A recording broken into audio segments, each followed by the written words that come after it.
Hello and welcome to the Center for Spiritually Integrated Arts, a Centers for Spiritual Living teaching center. I am Reverend Dr. Raymont Anderson. I am the founder and the spiritual director. Now, as you are sitting there joining us, you may have questions, any number of questions, such as, who am I? How did I get here? Spiritually integrated arts means what exactly? What is a teaching center? Well, what is Centers for Spiritual Living? What is that? What does that even mean? Or New Thought, or religious science, or science of mind and spirit? You may have any number of questions about this specific community, about the parent organization, CSL, our philosophy, our teaching, our liberation theology. Any number of questions. Feel free to send an email. We look forward to connecting more and building our virtual community, our global community. And if you haven't connected yet on social media, feel free to do so. This is your invitation now. Also, did you know that all of our Sunday messages are archived on our YouTube channel? You can watch it anytime. Now, questions about anything, such as becoming a member. What does that mean? What does membership entail? And if you live somewhere far and already belong to a spiritual community, can you be a member of more than one? The simple answer is yes, you can. Just like you can shop at more than one grocery store, you can attend or be a member of more than one gym. We are building beloved community. So you can do both. You can be a member of both. You can be involved with both. That's what being in spiritual community means. So we welcome you. We invite you. We are so appreciative that you have found this community and that you have joined us today. We bless you. We love you. We welcome you. Live long and prosper. Sit back, relax, and enjoy the rest of our Sunday message. Love you. Connect with you soon. Blessings.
Namaste and greetings. Welcome to our second Sunday in the month of November. A bun dance is the theme for the month, and today we are talking about more buns to share. Share the wealth.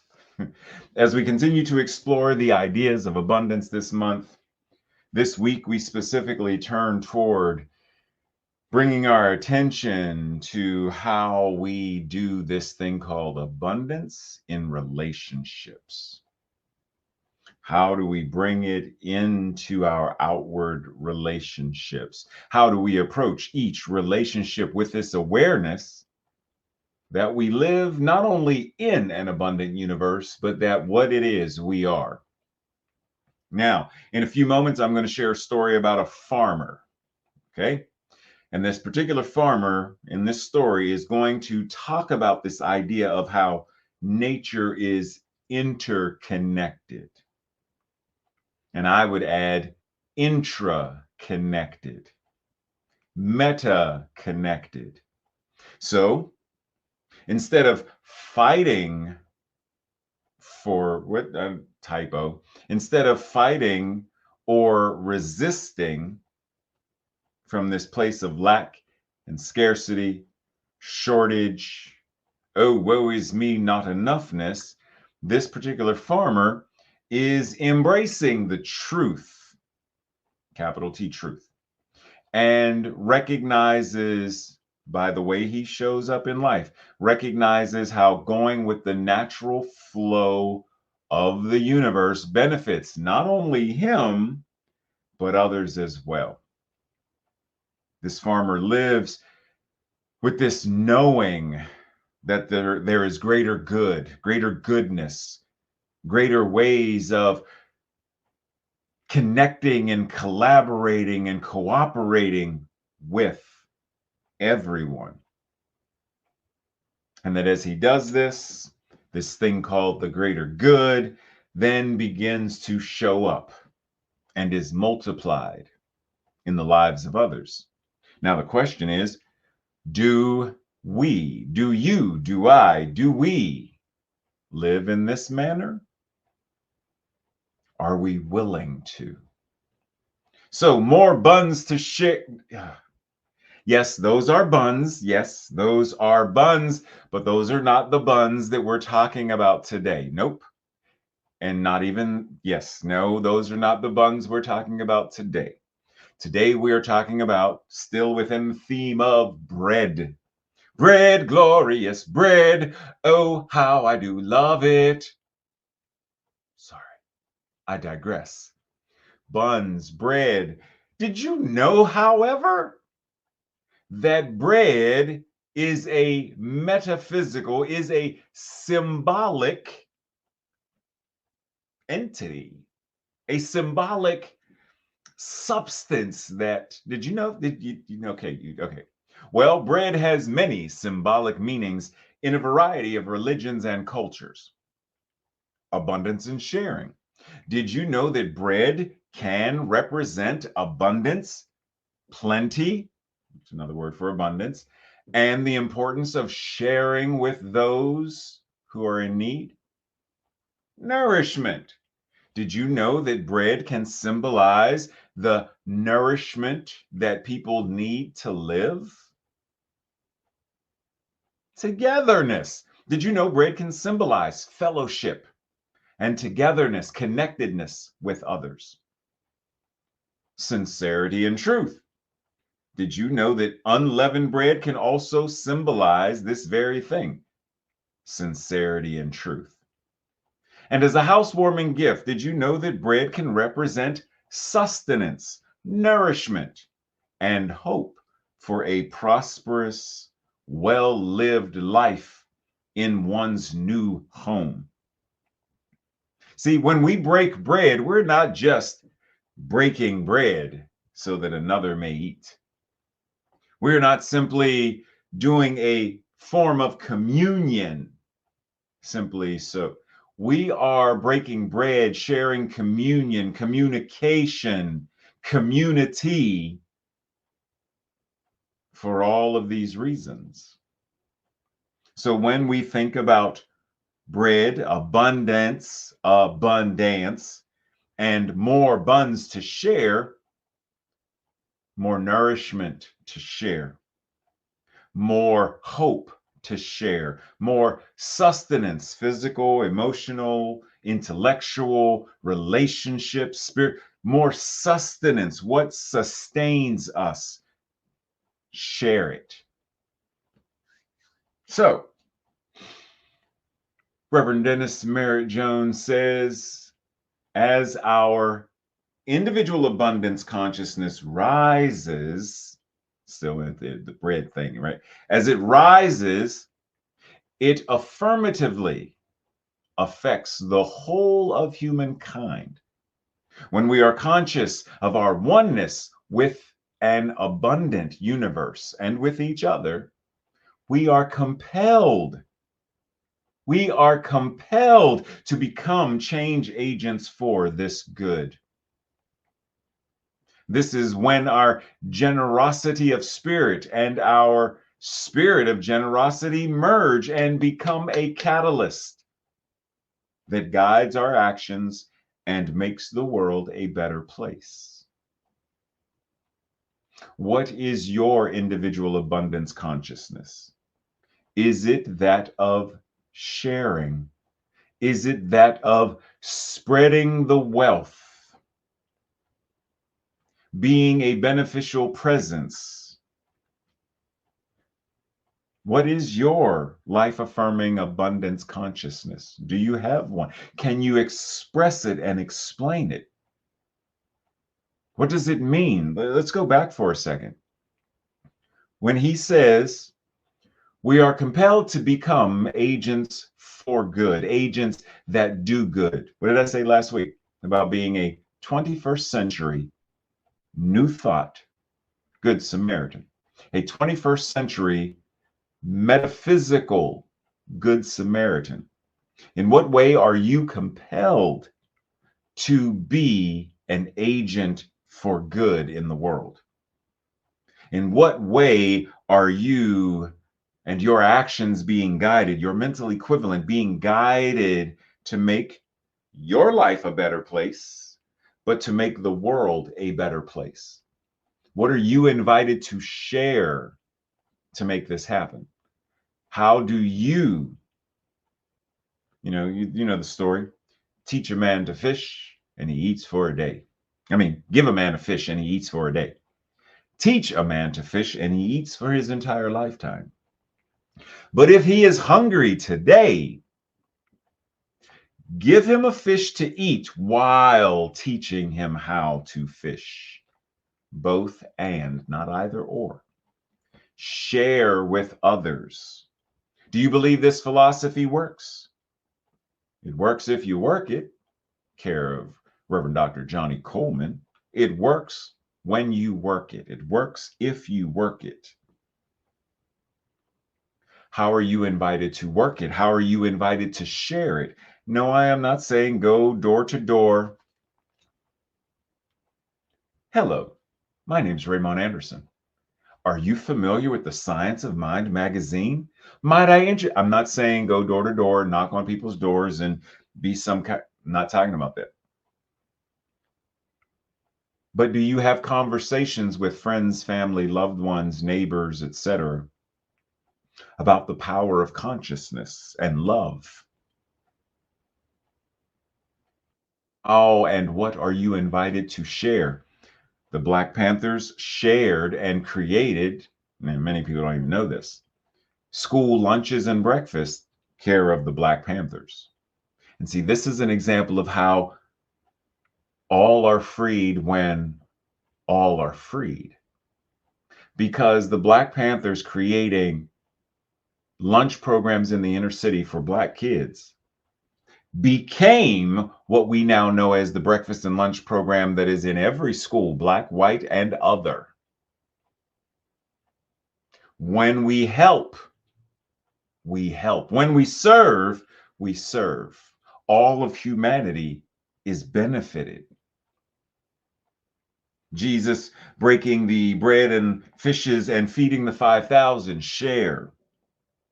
When someone is unhoused, what are you invited to share? If nothing else, do you go to that space where you acknowledge oneness and prayer and the power of prayer? Do you look at them? Because many unhoused people won't even get someone to look at them and acknowledge their presence. Now, I'm not saying be reckless and be unsafe, because there are some people out there living on the streets who have various mental health issues, and that if you look at them, they may get agitated. Yes. And yet you can still go to that space of infinite awareness and pray for their health and well-being. Are you willing to share the truth through yourself, as yourself, with yourself about them? Sharing doesn't always mean having something physical and tangible and handing it to someone else. We can share a word of affirmation. We can share a greeting. We can share eye contact and a head nod, mutual recognition. We can share in all kinds of ways. But when we think we are in a world of lack, scarcity, and shortage, we are far less inclined to share even a compliment. And yet, the fact that there is so much food waste in the United States is evidence that there is more than enough. Simply by the fact that we throw so much away.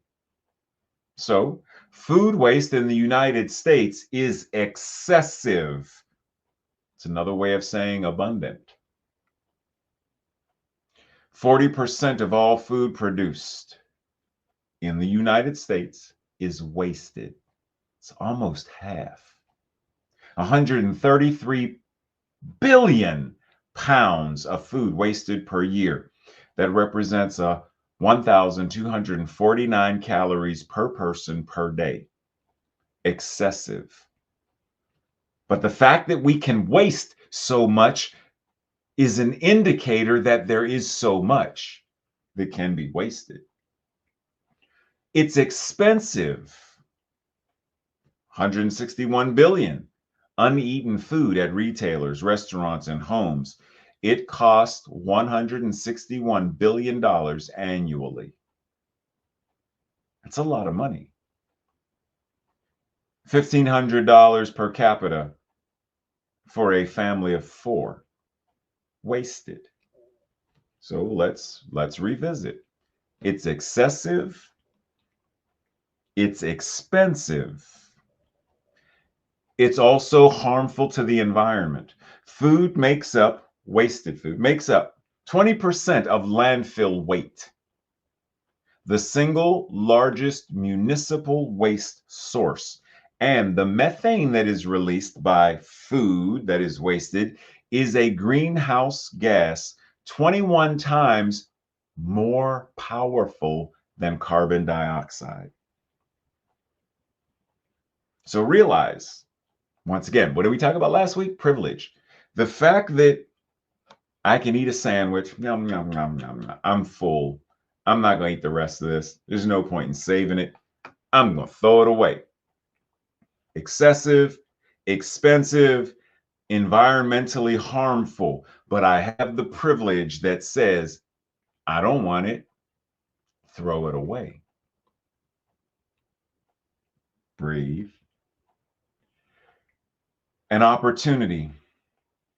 This is how we move our feet. This is how we bring spiritual practice into effective living.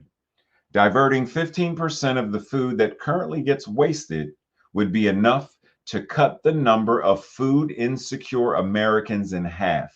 What is food insecure American, you ask? Someone who doesn't have food to eat in any reliable and consistent manner. If we diverted 15%, we would be feeding almost half of those. Food waste can be composted into sustainable soil additives, or it can be used to generate electricity. Solutions turning possibilities into probabilities into inevitabilities. Relevant spiritual practice. An opportunity. Encouraging various institutions to purchase so-called ugly produce, which would help farmers find new and expansive markets for healthy products that currently go to waste. In other words, that perfect apple that you get might have a sibling that is considered ugly that doesn't make its way to the produce in the local grocery store. It gets tossed and wasted because it's unattractive. It's still nutritious, but it's unattractive. Check in with the kind of privilege that comes with the concept that we will throw away a carrot that is crooked to a certain degree because it's ugly. I'm not going to eat an ugly carrot. I'm going to throw it away. The audacity, the arrogance, the privilege. When so many people are hungry, interesting. What is our invitation? If we are going to share the abundance, if we are going to have more buns to share, then how do we do this in real world, applicable, and relevant ways? That's just one. Dr. Holmes says there is one source of everything in the universe, because it is the universe, which takes the form of the supply we need when we need it. And yet, yes, of course, you knew it, didn't you? But of course, so there is one source of everything in the universe because it is the universe. I just said that. It is everything and takes the form of supply, takes the form of the supply we need when we have the need for it, and we individually and collectively ensure that those needs are met. So it's not just saying there is only one power and only one presence, God the good, the omnipotent, and it is a supply for every one of my needs. Yes, amen. Excuse me, do you have any spare change? God is all there is. Pull yourself up by your bootstraps and God can be the source of your supply when you are in need. I got my enlightenment. You go get yours. Bye. What just happened? So not only is, yes, one source, one supply, yes, every need met, yes. And because you are an individualized expression of that one source, how you provide and meet the needs of others is how God is providing and meeting the needs of others. Breathe. So if you remember from the opening intro, I said that there would be a farmer story. Now will be that time. My Neighbor's Corn by Naren Keeney. There was once a farmer who grew excellent quality corn. Every year he won the award for the best corn. One year, a news reporter interviewed him and learned something interesting about how he grew it. The reporter discovered that the farmer shared his seeds with others, with neighbors. How can you afford to share your best seed corn with your neighbors when they are entering the exact same competition with you and what you're doing every year? Asked the reporter. Why, sir, said the farmer, don't you know that the wind picks up pollen from the ripening corn and swirls it from field to field? If my neighbors grew inferior corn, then cross-pollination will steadily degrade the quality of my corn. If I am to grow good corn, I must help my neighbors grow good corn. What? Pause and hard stop right there. Let that sink in. Do unto others, good Samaritan. None are free until all are. If I am to grow good, healthy, delicious corn, then I must help my neighbors do the same. So it is with our lives. Those who want to live meaningful, powerful, magnificent lives, living it well, must help enrich the lives of others. We're in this together. For the value of a life is measured by the lives it touches, the legacy we leave, the seeds we sow into others, not just for ourselves. The quality of response and joy depends on the quality of thoughts and love which we have shared, which we have spread throughout. More buns to share, more joy to share, more love to share, more divinity to share. And those who choose to be joyful must help others find joy, find happiness, find greater health and well being. For the welfare of each of us is bound in the welfare of all of us. This is why a world that works for all is an urgent call upon us right now. No more rugged individualism. No more pulling yourself up by your own bootstraps. It takes a village to raise a child. And as S. Kelly Harrell says, we do not heal in isolation, we heal in community. We do not thrive in isolation, we thrive in community. Breathe. Dr. Holmes says, God wills us to have everything. Yes, you already know what's coming. God wills us to have everything. As we express life, we fulfill God's law of abundance. But we do this only as we realize that there is good enough to go around. Only as we know that all of God's gifts are given as freely and as fully as the air and the sunshine freely shared alike to all. You already knew it was going to be a remix, so let's remix. God need not will us to have anything. God being everything automatically grants access to all that is. So let us ask, are we willing to access, to use, and to share what God is? Whether that's God as corn, God as a joke and laughter, God as a hug, are we willing to access it, use it, and share it? How we express life is a demonstration of how we are fulfilling God's law of abundance, or the law of abundance that God is as the expression of.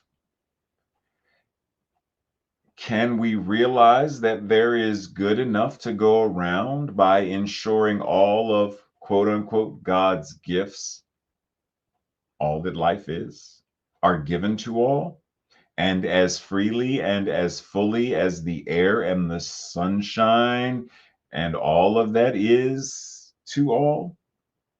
Can we realize that?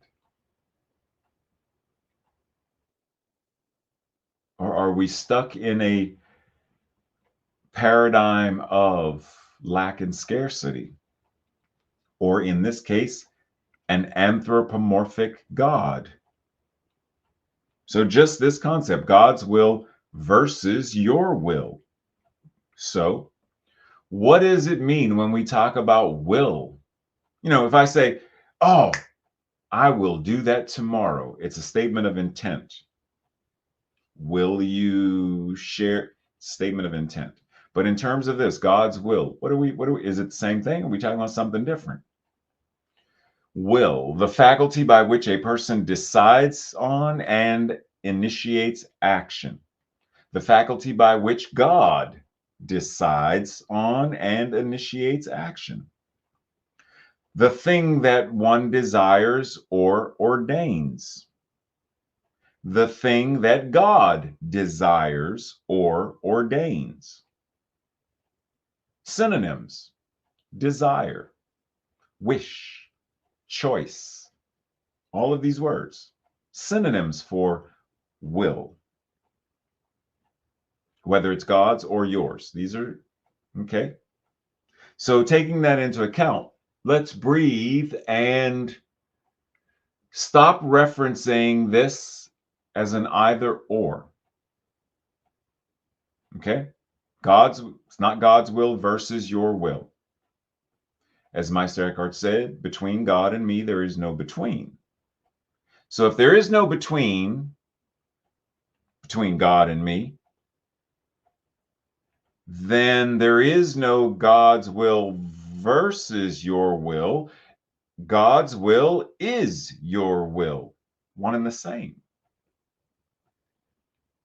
Living the Science of Mind, that says, if some sincere person says to you, then if all this is true, I can do exactly as I please, since God has no will for me. Explain to them again that God's will and God's nature are one. And one part of God's nature is the immutable law of cause and effect. Every person must reap as they sow. God's will for all creation is self-expression.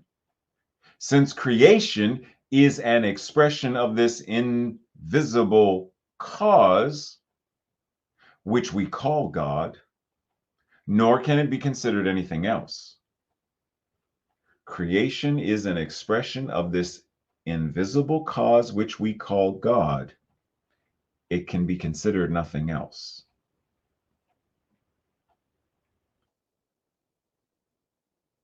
God's will, God as creation, creates as self-expression.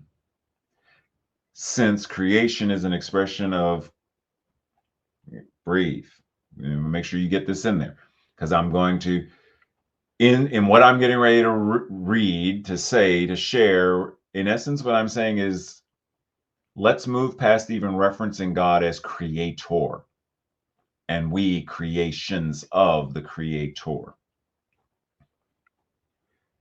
Since creation is an expression of creation itself, this thing we call God's will is creation creating, or creation expressing itself in, through, and as all, which is why your will, the way you direct through the invisible cause into form, the way you direct your mental equivalent into form, it's God's will.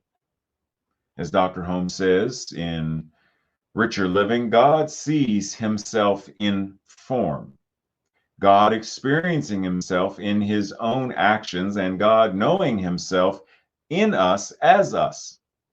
For the highest God and the innermost God is one God and not two. Yes, but remix. God sees itself in form. God experiences itself in and as its own activity. And God knows itself in us as us. for the highest God, the absolute, and the innermost God, the relative, the individual, aren't two separate gods, aren't two separate, they're one. That is why your will is God's will. Breathe.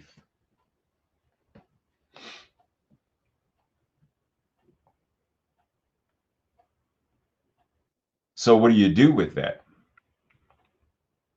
You recognize, as Dr. Holmes said, and as I often reference and quote, whatever is true about God is true about you. So, how do you shift your awareness? How do you shift and align with the infinite abundance of all of creation? And how do you bring this into relationship? Dr. Mark Hyman says, the power of community to create health or anything else is far greater than any clinic, any physician, or any hospital. Because we heal in community, not isolation. The beloved community is the very place where we can heal, even when we then go to a clinic, a physician, or a hospital. The healing is already moving in through and as us through the power of community, how we come together in relationship. And part of relationship is reciprocity. You scratch my back, I'll scratch yours, as long as it's not transactional. Well, if you don't scratch my back and yours is itching, I'm not scratching yours. It's when your back itches, there's only one. That means my back is itching. Sukasa mikasa. There's only one. So reciprocity, this law of reciprocity, this law of giving and receiving is our invitation. How do we show up in community to be, you've heard me reference this, Adam, Eve, their children, Cain and Abel. So one of the children gets mad, kills the brother. God's like, where's your brother? The surviving brother says, am I my brother's keeper? You've heard me reference, I am not my brother's keeper. I am not my sister's keeper. I am not my non-gender conforming, gender fluid, gender rich siblings keeper. I am them and they are me. This law of reciprocity is the law of karma. It is the golden rule. And we're invited, golden rule and platinum rule and meta rule. Me-centered. This is how I want to be treated, so I'm going to treat others based upon how I want to be treated. Yeah, okay, cool. But also, I want to know how you want to be treated, and let me treat you how you want to be treated. See, when I'm grieving, I like to talk to people. But when you're grieving, you may simply want someone to hold space and be with you. So I'm going to learn what you need. And then how do I provide that? How do I show up in such a powerful way that I am willing to sow seeds into creation, even though, as the proverb says from Nelson Henderson, the true meaning of life is to plant trees under whose shade you do not expect to sit for whatever reason. You're traveling. So I'm going to sow seeds and grow a tree here. I'm moving on, though, to a new city, new state, new country, new life after life. I'm never going to sit under that tree and enjoy the shade, but I'm still doing it because someone will. Whatever I sow is what I reap. So what am I sowing into your life? What comes around goes around. And it's not I'm sowing into your life specifically to get back, but I'm sowing knowing that what I sow, I get back. See, there's a difference between I'm aware that this is going to happen, but I'm doing it because it's going to happen. Because it also works in non-life affirming ways. When you deny the seeds, you deny the tree, you deny it, what comes around goes around. You are also denying yourself that same very thing. Catherine Ponder says, I am open and receptive to my highest good in mind, in body, and financial affairs, here and now. And remix. Right here and right now, I am open, I am receptive, and I am active in the manifesting of the highest good in all areas of life: spiritual, mental, physical, emotional, social, and financial, for myself individually and for others collectively. That is the true meaning of life affirming abundance. That is the true meaning of the law of reciprocity, the karma of reciprocity. Because we are reminded once again by Malcolm X, no one can be at peace until that person has freedom. And Fannie Lou Hamer, nobody's free until everybody's free. So no one can be at peace unless they have freedom, and no one has freedom until all have freedom. That's a lot. So pause and ask yourself, what does it mean for you to be free? What does it mean for you to be liberated, emancipated, for you? And what does it mean for all of us to be? Breathe.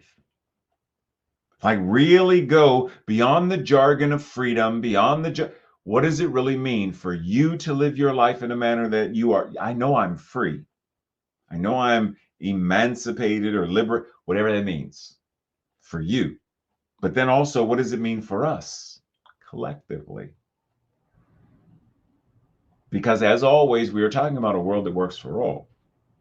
So look around. Once you have the definitions, the meaning, look around and ask, well, who needs to be liberated, emancipated, and freed in order for us collectively to have the manifested experience of a world that works for all? And remember, we are freed from and free to.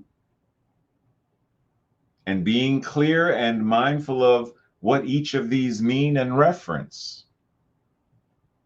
I am free from oppression, lack, scarcity, free to live my highest and best life, free to be in love and in joy, and free to be my authentic and transparent self. Rather than just simply free. Free from what? Free to what?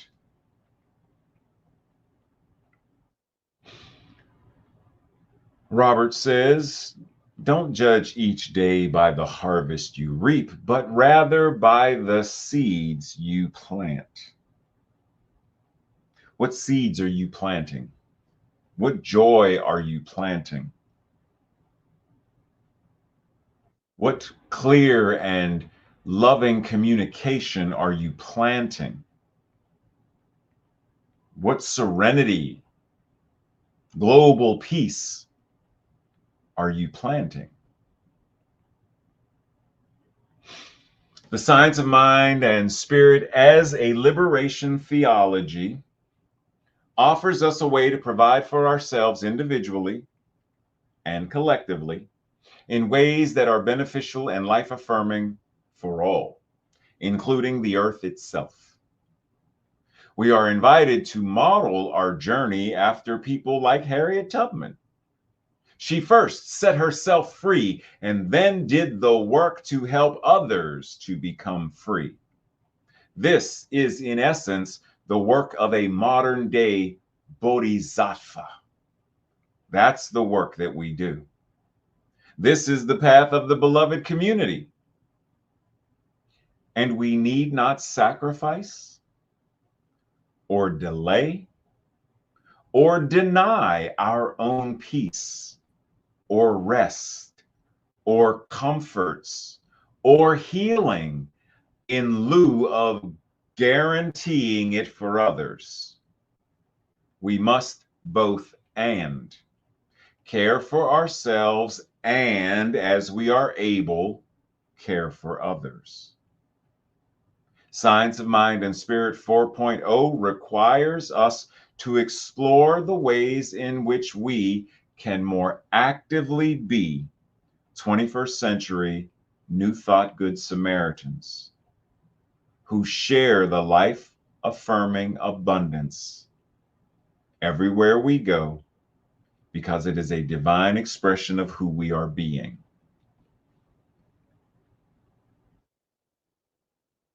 This week's affirmation, our declaration, I will say it first, and if it resonates with you, if you agree, say it with me the second time around.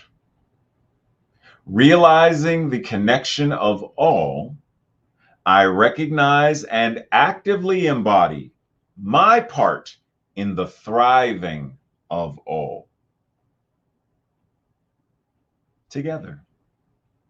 Realizing the connection of all, I recognize and actively embody my part in the thriving of all. So it is.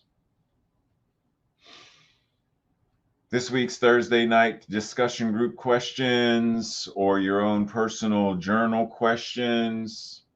Number 1, what is my definition of abundance or wealth, opulence, lack, scarcity, shortage? And how do my definitions of these show up in how I live my life? Number 2,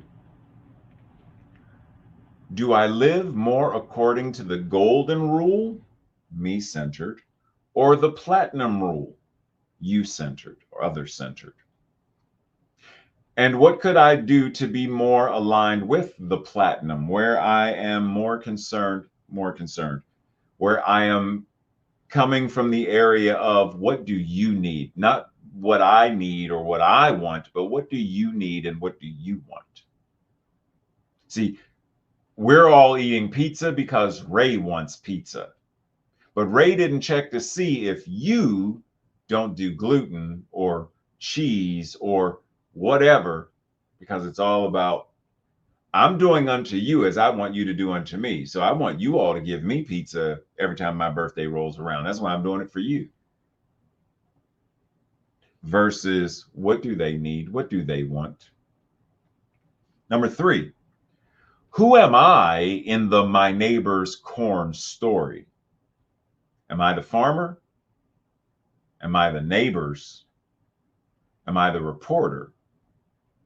Am I some combination of all 3? And what does it mean for me to take the viewpoint of each of them and play with their varied experiences and varied perspectives and perceptions?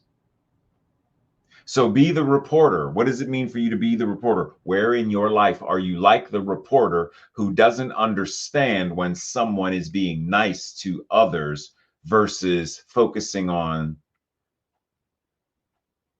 their own individual? But you're helping. Why are you help?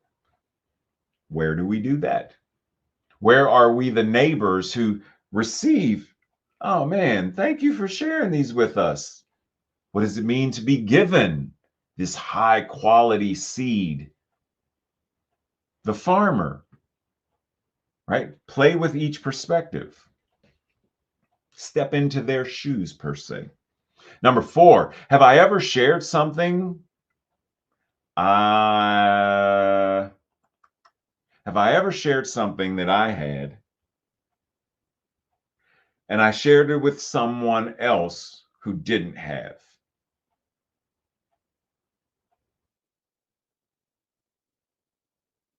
Are we talking about sharing or giving?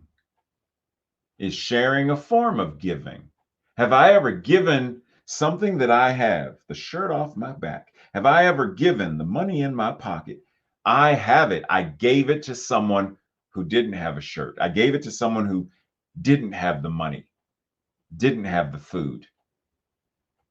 Have I ever shared something that I had that another person did not have?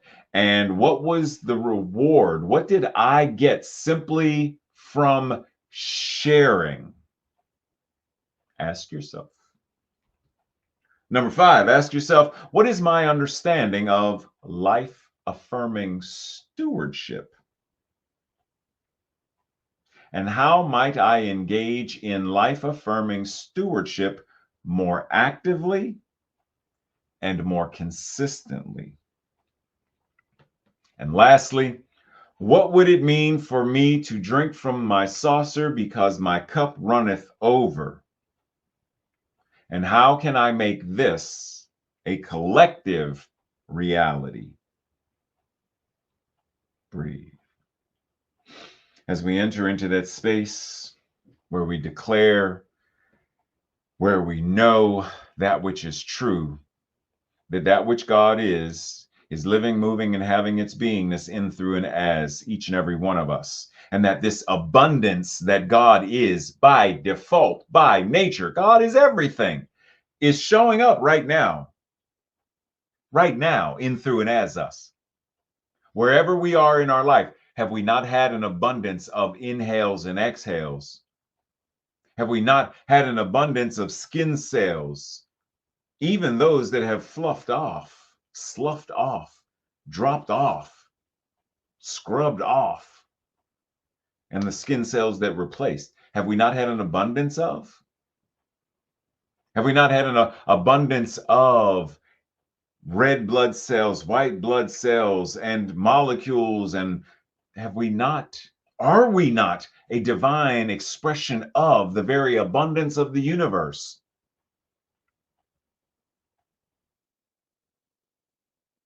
So recognizing that the very thing it is, we are. And that because we are what it is a divine right, a divine call to action to share with others from this infinite well of awareness, this infinite well of love, this infinite well of clear and compassionate communication, this infinite well of the sacred and the divine. There is no need for us to hoard God, but rather to give it to feed the multitudes, to give it to shade the multitudes, to give it that they may drink the living water from the well that is the universe itself. Recognizing through the giving, through the sharing, that they then awaken and recognize this same truth about themselves and for their own lives. And that they then realize, I have an infinite amount of corn seed that I now share with my neighbors. We are not our neighbor's keeper. We are them and they are us. And the law says yes. The law responds accordingly. It responds to our mental equivalent, our thoughts, the way we communicate, our emotions and feelings, and our actions. And so we choose in this moment to be that 21st century New Thought Good Samaritan, the divine bodhisattva of the universe, the bringer of, the giver of love, that people may love and have it in abundance, joy, that they may have it in abundance, peace and peacefulness, that they may have it in abundance. Because that very life-affirming abundance is the truth, the whole truth, and only that which is true, right here and right now. So why not live it, give it, be it? And as I said, the law says yes. That means this divine sacred word is already a manifested reality, right here and right now. It is already done. And so it is. And so it is.